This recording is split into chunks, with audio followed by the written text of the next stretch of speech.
7,500 কুলি হবে।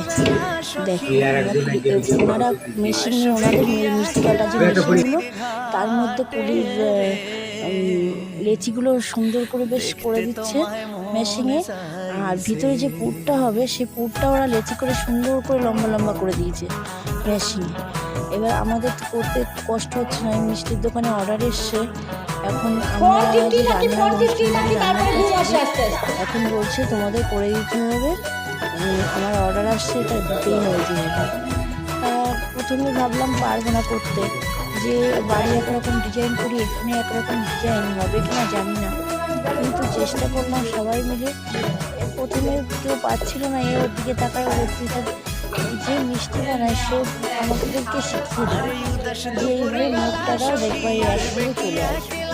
তখন করতে আর অসুবিধাই হলো না, একবারে মনটা খুব ভালো লাগছিল দেখতে। এই যে লেচিগুলো কেটে দিয়েছে, দেখো ওদের মেশিনে যে লেচিগুলো কেটে দিয়েছে,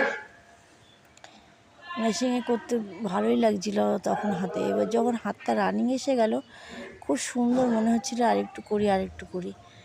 তা 7,500 কমও না, আমরা 6 জন লোক এসেছি, মহিলা এসে। এই যে ভাজা হয়েছে, এবার এটাকে রসগোল্লার শিরাতে ভিজানো হবে। রসগোল্লার শিরাতে ভিজিয়ে এটা বাইরে প্যাকিং হয়ে প্লেনে যাবে, এটা বাইরে যাবে।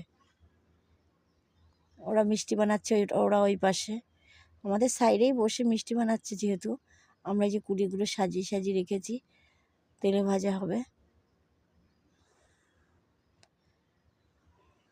তা যাই হোক, নতুন একটা আইটেম শিখলাম।